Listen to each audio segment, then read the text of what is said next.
I'm Brodor, and this is Why We Game. My guest today is Curt Covert from Smirk and Dagger Games. I guess, Curt, I should probably say Smirk and Dagger and Smirk and Laughter. Well, fair point. Yep, that has been a recent change as of like 3 years ago now, yeah. And the name Smirk and Dagger comes from the sort of fiendish grin that you would get before plunging your dagger into the back of your enemy, whereas Smirk and Laughter is more family-friendly style gaming. Is that right? Well, almost. Certainly, Smirk and Dagger was absolutely the flag that I planted when I first launched my company, which was 17 years ago now. And yeah, I had a love of backstabbing games because I really liked the emotional gameplay that people would like really get invested in the game and shake their fist and curse their names and like laugh in the process. And so because I really enjoyed that kind of experience, I decided I was going to actually specialize in it and then bring something unique to the table as a new company. Smirk and Laughter, and it's changed since my original vision when I launched 3 years ago. It was intended to be, kind of the lighter side of what I did. And I started the new brand because when I finally decided to go full time, obviously take that games are, they're a niche. Some people love them, some people hate them, and I needed to be more broad.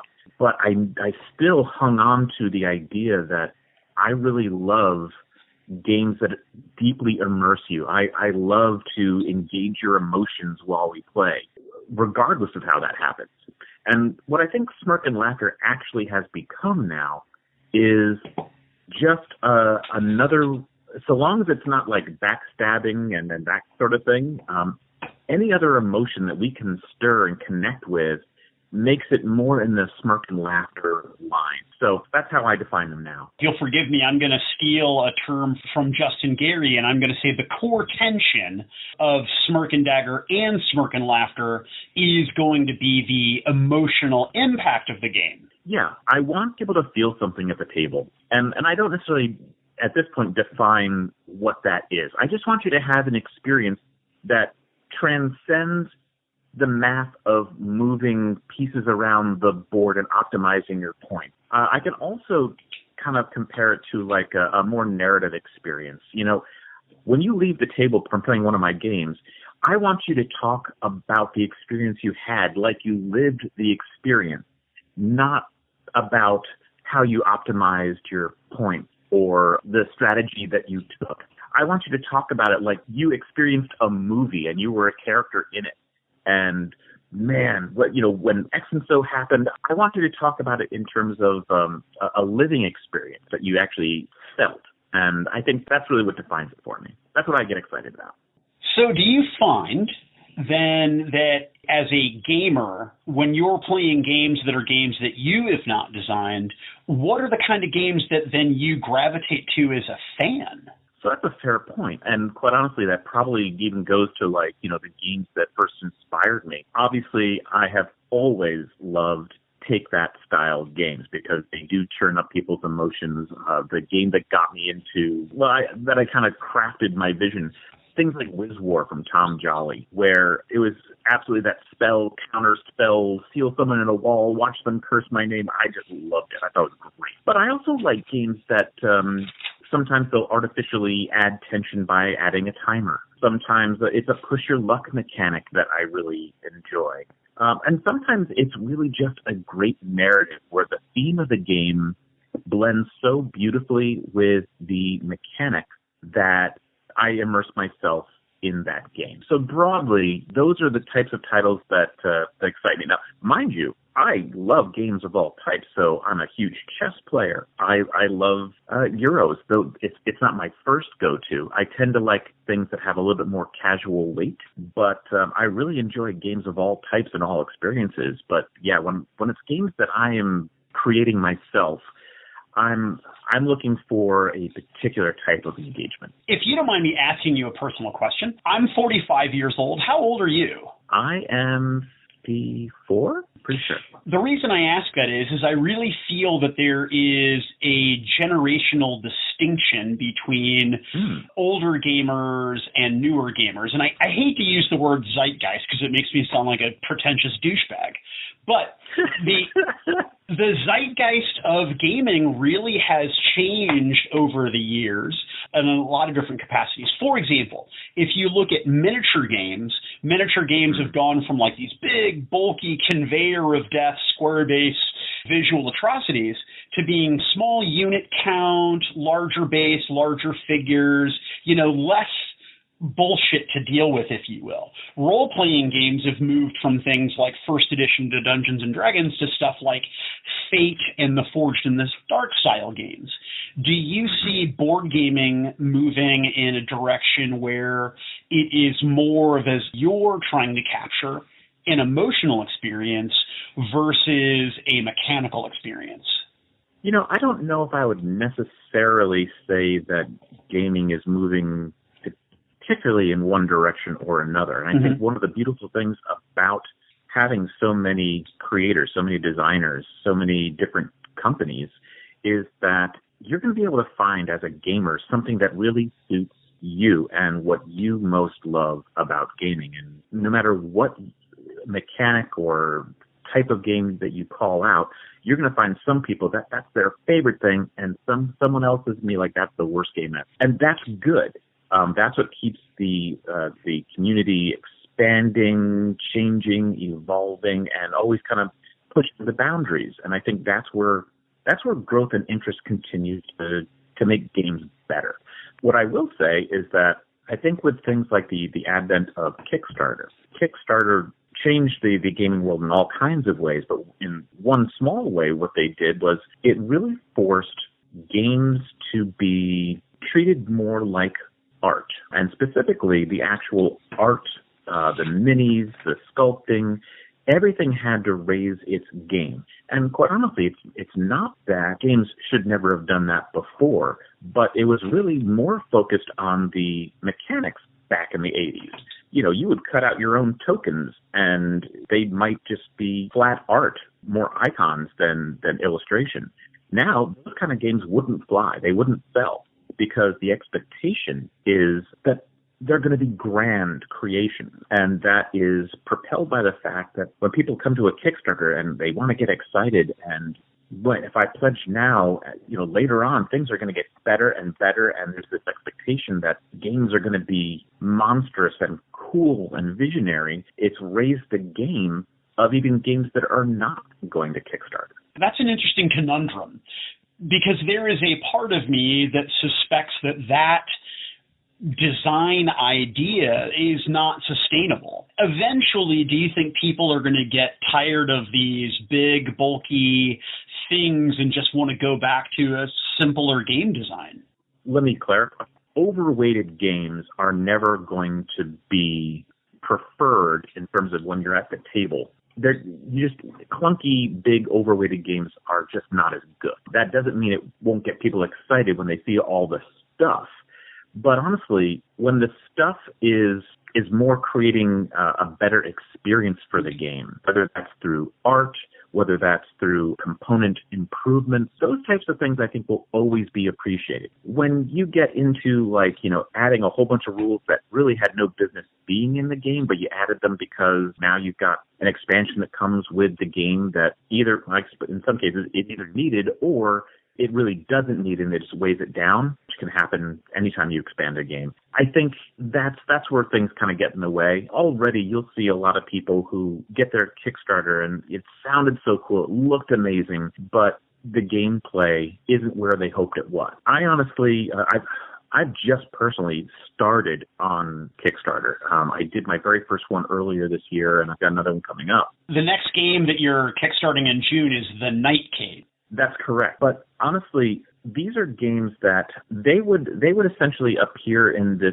same format, whether I did Kickstarter or not. They're not being overloaded. They are getting enhancements. And in some cases, like in the Nightcade, one of the things is we have been working on how to add a fifth player to a 1 to 4 player game. And it will necessarily require a second side of the board and a whole new set of materials for that fifth player. And we're balancing it to make sure it's still, just as viable. But it's not something that's going to overweight or change the game in some way. I think when you add like full-on stuff that changes the core experience, I don't know. Sometimes it's appropriate if it's balanced nicely and it doesn't slow down the game. But that, I think any designer will know what really helps the design and what starts to hold it back. And the one thing about Kickstarter is some people are very experienced as designers out there. And some people are less experienced, and they're cutting their teeth. Certainly, my original games had some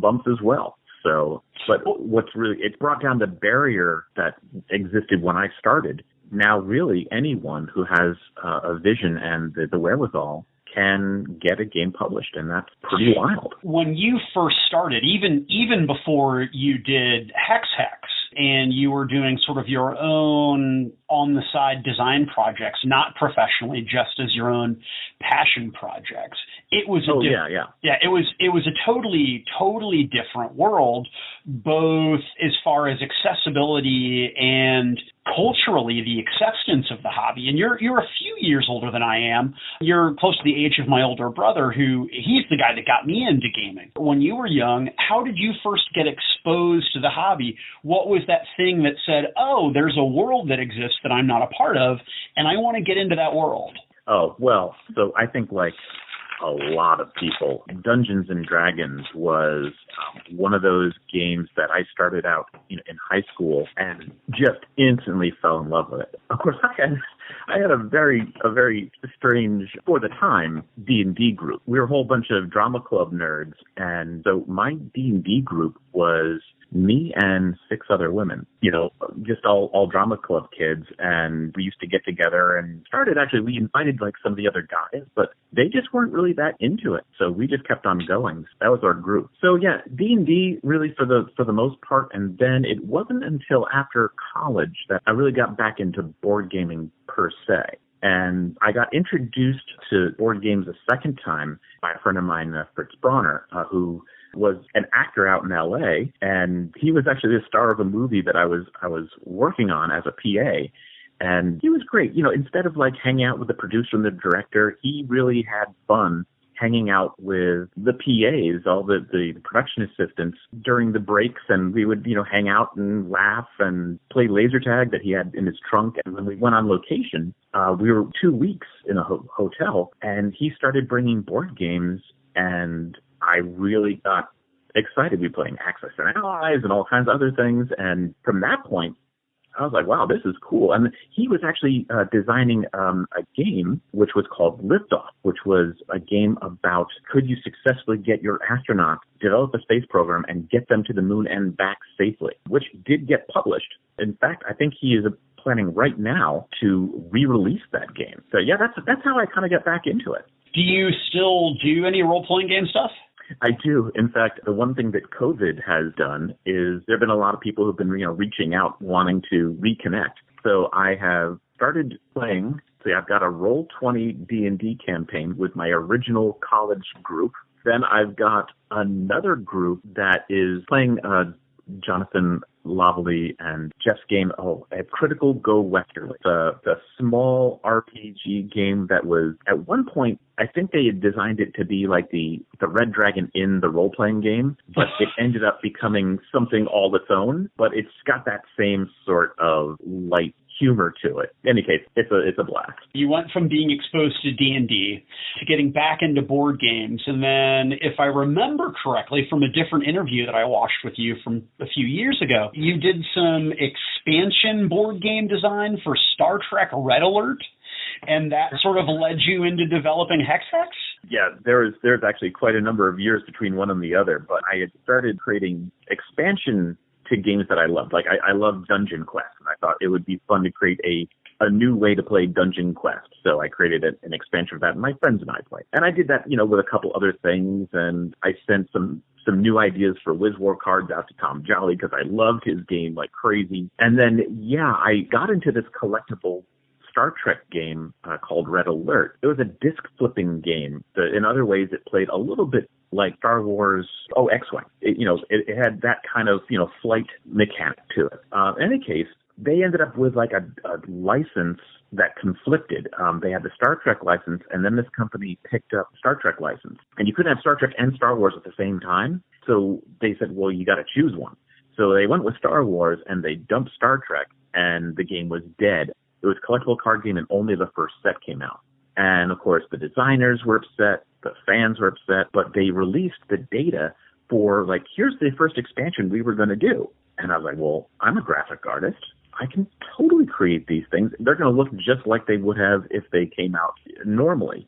And so I did it, and I posted them online, and the designers were like, dude, that's awesome. And then the community, which kind of formed, ended up creating more content, which, again, I created another expansion on top of that was all fan-created with a lot of input from all kinds of folks. I spent 2 years creating content for a dead game. And finally someone looked at me and they're like, you sure don't you want, I'm trying to think maybe come up with something yourself and make some money at it. I'm like, well, I never even thought about that. The truth is, it is a lot easier to build on someone's brilliance than to start with a blank sheet of paper. And so it was 3 failed experiments before I eventually got to Hextech. Are you then making money from this endeavor? I mean, are you making are you paying your mortgage?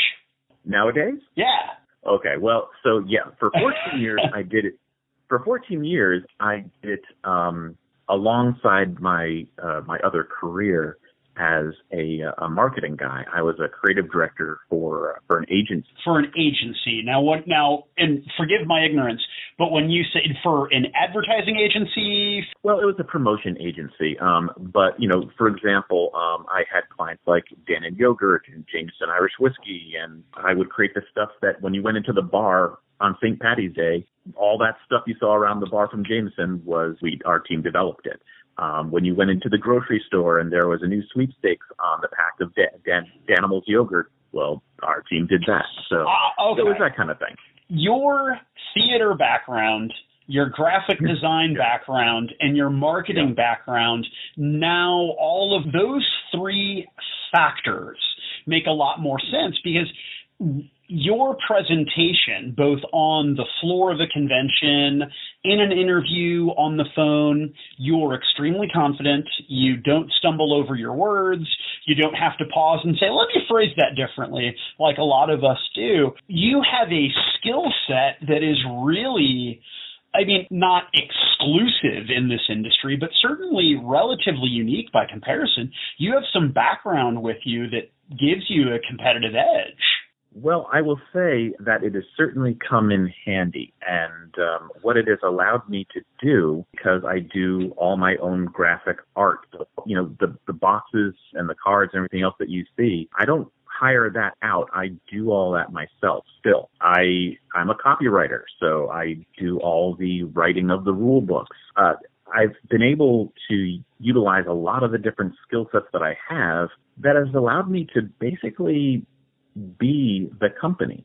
When you see me at conventions, I've got an amazing team of instigators. These are folks who give their time and, help demo all the games. And quite honestly, they're all family. We hang out because we, honest to God, love it. And some of these folks have been with me since, like my first or second Gen Con. But the day-to-day stuff I'm largely doing by myself. So just recently, once I went full-time, which was, again, 3 years ago only, I did, especially as we started looking at Kickstarters, I did bring in some help. So I do have some, not full-time employees right now, but hopefully soon. But right now, just kind of freelance ongoing help. Let me take the conversation then in the direction of conventions. You said you've got a team that you work with when you go to shows, but this being, 2020 and the year of the global COVID pandemic, what kind of impacts, and I know that there's a lot to unpack in this question, but how detrimental is it going to be to Smirk and Dagger, Smirk and Laughter, for there to not be a traditional face-to-face convention season? I think it's too early to tell. The reason I say that is that obviously conventions are a really big deal for any publisher. Certainly the face-to-face interaction, that's critical. Meeting and greeting the media who start talking about your game and getting the news out there, that's critical. The sales involved, of course, are direct, and quite honestly, most of what we make at a convention pays the expenses of the convention because it's really pricey to actually do that. and do it well. But the hope is that, you do a little bit better than break even, and those sales are important as well. But by and large, it's about the marketing impact and getting the news about your games out, as well as just reconnecting with your fan base. So that, honestly, when people come to my booth, I have always said that we are not there to sell games. We are there to entertain. So I want you to be part of our family. I want you to be excited about the game that we're passionately showcasing. And if you end up walking away with a copy of the game, great. But it's really more about creating an experience for you that you can then transplant, because as you're playing that demo, you're like, oh my God, I know exactly who I want to share this with. And we want you to be able to take that experience and bring it to people in your life and recreate it. So really, we're just kind of modeling the fun to be had, and the sales follow. That's fascinating, because your philosophy for going to conventions, most of the best retailers that I know have a very, very similar philosophy in their store. It's not about you buying something from me now. It's about me proselytizing my product line, my brand, the hobby, and basically proving my bona fides to you, the consumer, that I'm a member of the tribe. So you feel good about us and you want to buy our product. Yeah. And I would say that the people who stop by my booth, they get swept up in the experience, and it's something that they want to return to year upon year to re-engage with. And, there'll be a different flavor when they come by because I'll have new games. But the experience, they feel like they're part of our community, and they are. Because without a community, there's not much left. It's a box that sits on a shelf. But once you bring in people and it becomes, a way to connect, that's the magic of board gaming. That's my biggest fear in this whole situation, is that our sense of community is going to be damaged, and I worry about fan attrition. I'm scared that if this takes too long, people are going to start walking away from the hobby. And I know that's paranoid, but I want the hobby to be healthy, to prosper, and I don't want to see game stores close and companies hurting because of this. So the absence of con season, it breaks my heart. It really does. Yeah. Well, so let me unpack that a little bit, because in some ways there are some very real concerns about what is going to happen to some companies and some retailers. Certainly there are challenges far above those that are just related to conventions. A lot of retailers were forced to close. Distributors ended up closing. My warehouse closed. Amazon stopped ordering games. And that was a 2-month dry spell. And that's just this industry. Correct. And the other thing is, some people are losing their jobs.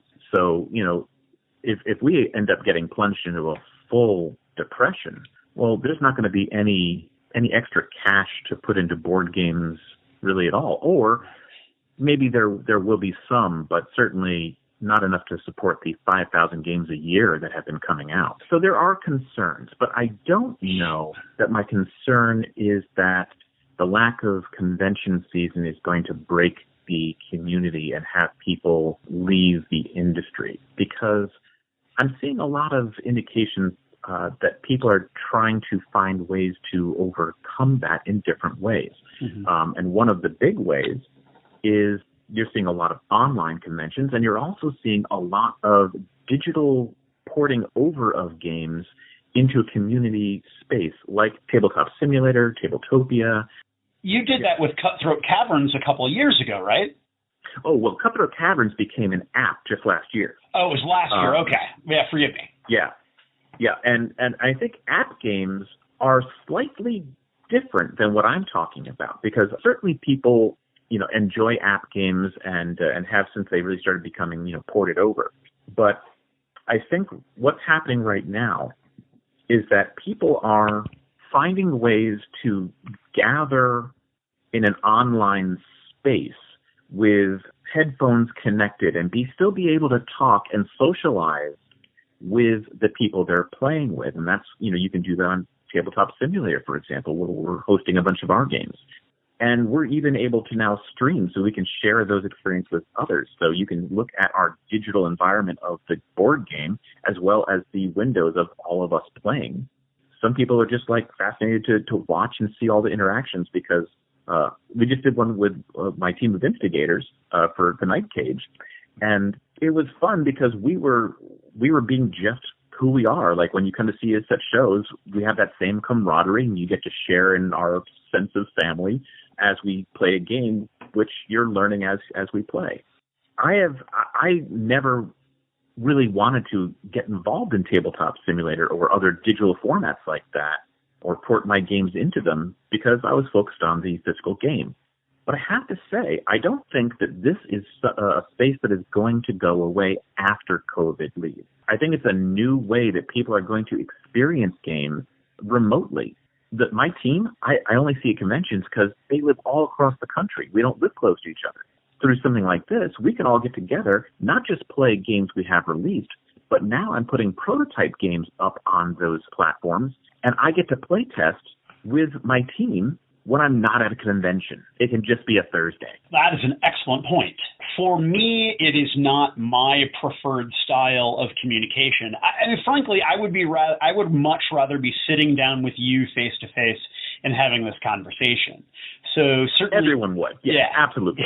Gaming on the internet is not my thing, but one of the harsh realities that I have that I've accepted is that I'm a middle-aged, doughy Caucasian dude. The world ain't made for me anymore. Well, you know what? It's all about pivoting and adapting. Right. I could easily say the same, and I certainly would much rather sit down at a table and play with people. And honestly, I love seeing people's faces and reactions. That is why I do what I do. As much as I have demoed Hexex, it's got to be like thousands of times now. It is new and fresh every time I sit down to demo it because the people are new and fresh. The reactions that I get are just like the day I first launched it. So that's what really gets me up in the morning most of the time is seeing that. Now, I do think that it's interesting to have at least a video screen so I can get a sense of that.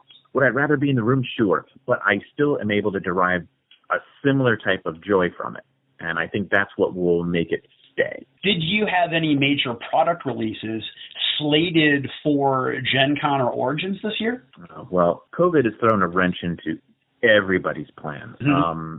And I have changed, adjusted my slate, my plans. At one point, it was almost daily as I was trying to react to what was happening. First, factories were closed. And then, it's like, well, I could create a game right now. I could invest $20,000 into it. But if no retailers are open and my distributors are closed, what's going to happen? So, yeah, it's thrown everyone into a tizzy, quite honestly. Mm. So I did have a series of plans. They have largely changed, but I now have a plan that I'm fairly comfortable with. We had, of course, a launch of our card game about the 7 deadly sins called The Deadlies.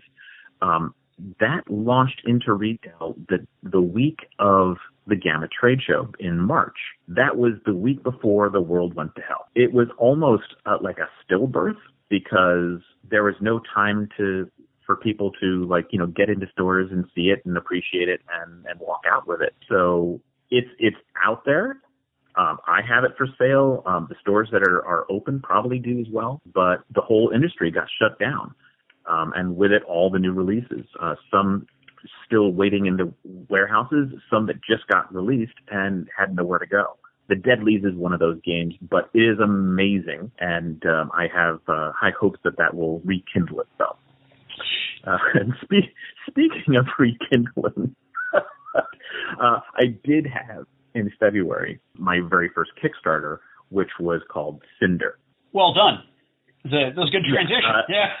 You like that? Yeah. Cinder, if you had not heard, is a takeoff on Tinder and modern dating. It's a push your luck dice game where you're an adventurer who has decided that you want to join the exciting dragon dating scene, but you want to avoid getting burned in the process. So yeah, push your luck dice. You're trying to date dragons. You're looking for dragons that sound compatible based on their profiles. You match up your profiles. It changes the odds on your dice, and off to the races. Hopefully things go well. It's hysterical. It's lots of fun. People will start doing even light role playing as they describe, a bad dice roll. Man, what happened on your date? So that. At risk of sounding pandering, those are personally my favorite style of games that provide an opportunity for a narrative when you're walking away from the table. So I'm so enamored with role-playing games because that's their core tension. And as I stated kind of up front, I'm looking for that from any of my games. So this one does a nice job of it. It did fun. It went well, and so that is on press and will release into retail probably around late August is my guess, or early September. So those were kind of the two things that pre-COVID had already been kind of in the works. I had a number of other plans, and most of those I had to push to 2021, and largely because we lost the factories for too long. But one of the things, as you mentioned just a moment ago, we are going to come out with our second Kickstarter during the same time as Origins Online, and that is the Night Cage. The Night Cage it's pretty wild for me. This will be the very first cooperative game that I've ever done, which I thought I'd never do because typically I'm not a cooperative game enthusiast. Yeah, and correct me if I am misrepresenting the brand, but ultimately you have, even Cutthroat Caverns, it's cooperative out of necessity to a point. And mostly it's the tension of the game is the joy of the game is the backstab, not the cooperation. Right. So, but one of the biggest problems I have with cooperative games, quite honestly, is that I don't love quarterbacking. I want to play the game that I pick up. Mm-hmm. And if there's one gamer who is really great at math and has already sussed out the most optimal way to win, and then kind of directs the rest of the players as pawns, I'm not having a fun time. I completely concur. So this game, however, is not as susceptible to that. It truly is more of a collaboration. And I think it's because there is some random factor that goes into the game. And while you can make your best educated guess at a strategy, until the tiles flip up, you're really not sure what you're in for. And therefore, you can talk a lot about what do we think we should do in this case, but there's no mathematical, if you don't do it, we lose, right? So I think it gives people the flexibility to play and to not have perfect information. But what is great about this game is, first of all, it's a horror-themed game. You and 4 players are trapped within this otherworldly labyrinth of endless darkness. You've got nothing but a single flickering candle to light your way in the maze. And the designers created a great candlelight mechanic in the game where it only illuminates squares that are directly adjacent to you in the maze. And that light, of course, is centered on you and travels with you. So as you move forward, it casts light on new passageways, and you flip them over and you draw them from the stack and you put them in place, lighting the new tiles.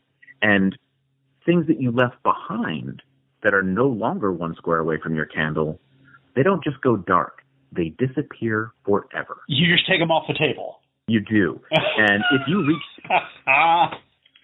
you retrace your steps, and they're completely different now. And of course, things like the board wraps. If you go off the far left edge, you're coming back on the far right edge. So this labyrinth is unending and dark. And of course, you're not in there alone. There are monsters in there with you who hate the light. And as soon as they see something move in their LOS, they are lashing out in all directions. So it's got this great creepy feel as you're crawling on your belly through these very confining tunnels, and you're trying to find a key. Each player needs one for you to be able to escape. And then together, the only place you can converge are the gate tiles. And there's only 4 of them in the game. So at the end of the game, you all have to have a key and be on one gate tile in order to win and escape.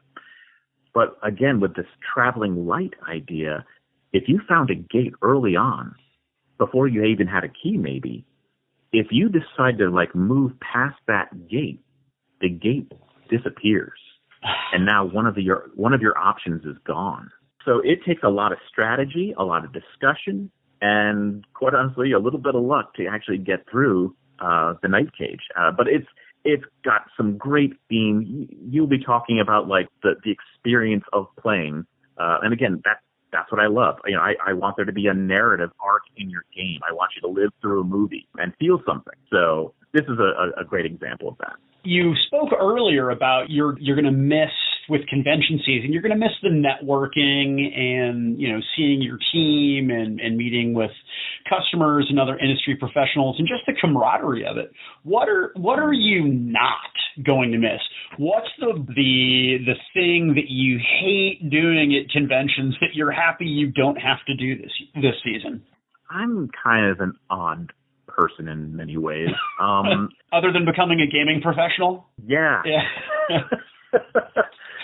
No, I mean, here's the thing about me. I tend not to really focus on a lot of negative things. I don't get weighed down by them. And I thought we were so similar, and now we are diverging. Yeah. I am definitely a sunny side of the street guy. I will always see the silver lining in whatever cloud there is. I acknowledge that there's cloud, there's rain, but you know what? Rain is going to help us, grow the flowers later. So yeah, things that I don't relish, there's not too many of them. I enjoy being at shows. I enjoy, heck, even the 14-hour drive in my van out there. I make it in one shot. People are like, oh my God, are you crazy? And it's actually, it's quite peaceful. I don't even listen to music. I just hang out and I'm with my thoughts. I don't have a lot of downtime, so it's great. Not only are you bright and funny and creative, you're also a decent guy when it comes down to it. Now I really feel like a garbage person. That or I'm just actually insane. It's one of the two of them. One of the 6 women that was in your original D&D group, did she end up being your wife? No. No. Did you date any of those women? Not quite. I gotcha. Not quite. I won't say there wasn't some romantic tension, but it did not really cross the official line. You lived the dream, right? I mean, at risk of sounding crass, I'll go to shows, and not only will I see women at shows, but normal people at shows. But when I was a kid, we weren't I could pass as normal if I put on a sports jersey, but none of us were normal at the time. And here you are, starting out, you're playing Dungeons & Dragons, and there's half a dozen women that are like, yeah, Curt, we'll play D&D with you. Oh, no, they got me into it. Well, now this is sounding like a Penthouse letter. I don't believe it. No, remember, because we're all drama club kids. So that makes more sense. See, I was a speech and debate guy. Yeah. Yeah, so there's some crossover there. No, for sure there was. Especially in my high school, there were people that did a little bit of both, but I was firmly in the I want to fight with words camp. Curt, we've gone over a lot about Smirk and Dagger. We haven't touched too much on Smirk and Laughter, so if I could just quick plug for you, Nuts So Fast is a trip. That game is hilarious. I think I scarred one of my coworkers when I was working at Miniature Market. I'm pretty sure I took a chunk of skin out of the back of her left hand with my finger. Let me tell you, yeah, it can be a little bit dangerous. My son's girlfriend is an absolute cobra at that game. There is no chance of anyone else getting pistachio ever. It's just lightning quick. I'm slow. I hit it with the juggernaut. I just crush until bloody pulp and broken bones, and people are too afraid to grab things. For Night Cage, we're looking at that Kickstarter launching in June. Is that right? That's right. Actually, you know what I will say? We're going to be at, Origins Online. If you haven't heard anything about what that's going to be, they're trying to really bring as much of the convention into the digital virtual realm as possible. So there are going to be seminar tracks. There are going to be companies talking about what they're doing. There's going to be a whole bunch of social content people who are going to be posting up overviews of games or 50-minute playthroughs. In fact, we'll be doing one 50-minute playthrough of the Night Cage and broadcasting it out from Origins. But importantly, what we're really going to be focused on is we are going to be running through Tabletop Simulator a full schedule of events where people can come and play with us. So you can play the Night Cage if you're interested with either me or one of the 3 designers of that game. And we will have 24 games a day that you can sign up for. So we encourage people to go ahead and do that, to join us, have some fun with us. And if you enjoy the game, as I'm pretty sure you will, you can then leap right from Origins Online, click the link, and then go and pledge your support at Kickstarter. We'll also have the Deadlies available to play. So there'll be a smaller event schedule with the Deadlies, too, which is a really fun 3 to 5 player beer and pretzels or family style kind of card game. With the Deadlies, I mentioned this at Gamma, and I can never remember how to properly pronounce his name, but the gentleman who did the art for Samurai Jack, the Deadlies art kind of harkens to that, and it's spectacular. Yeah. Not to turn this conversation into a commercial for Smirk and Dagger, the game I'm most interested in, though, is The Menace Among Us. I like social identity games, but my wife fucking hates them. And so she doesn't want to play something like Werewolf or other styles of games. The Grim Masquerade was the closest we've ever come because it has, similar to The Menace Among Us, all of the information is played out there on the board. So it's not as much subterfuge and dishonesty. It really is watching people's judgments and their behavior. So it's not, I'm going to sit on my hands and hold my breath and hope that nobody guesses that I'm the werewolf versus I'm actively participating in the game and I'm leaving clues on what my hidden role may or may not be. Yeah, absolutely. And that's what I loved about it too. It's how you play, not how innocent you behave, that determines how well you'll do. Who did the art for that? Because I think the art, just the art in general, the graphic design overall for that game is spectacular. So I'll credit 2 people. Jay House is the illustrator, and I saw a piece of his on his gallery, and it was of an alien, and I was like, oh, that's got a lot of vitality and interest, and it reminded me a little bit of the style of like Titan AE, that old animation from back in like the late 80s, early 90s, it might have been. Mm-hmm. And I was like, I think that would be ideal. And then we married that with the graphic style. The designer, Jeff Gum, actually had a really tight-looking prototype. He is also a graphic artist, and so all the borders and some, that grit feel that it had, that was all his graphic design. So we just married those 2 together. Before I ask you my final question, Curt Covert, Smirk and Dagger, there's a whole espionage theme with your name and with the Cloak and Dagger, Smirk and Dagger correlation with the title of your company. Is Curt Covert your real name? This is not the first time I've been asked. However, I'm nothing if not hackish and unoriginal. So of course you've been asked before.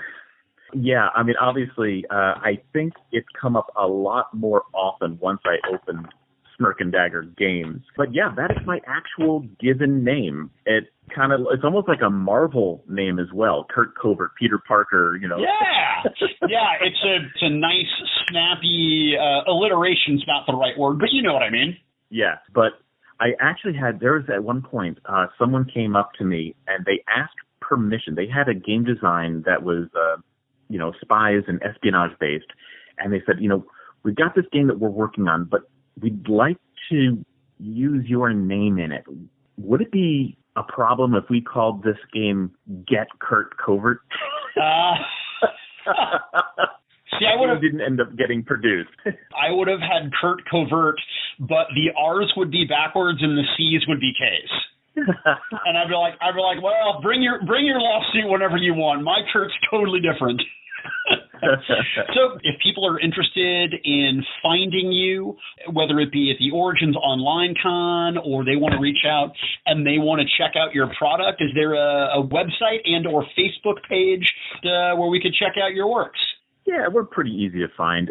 Smirkanddagger.com is our website, and quite honestly, you can find us Smirk and Dagger on Facebook and Twitter and everything else. So we're just by typing Smirk AND Dagger in any browser, you're going to find all of it. Fantastic. Well, sir, have been delightful.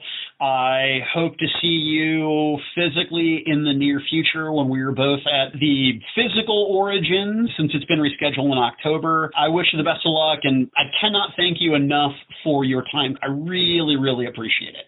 Mike, it was my pleasure. Curt Covert from Smirk and Dagger, thank you so much.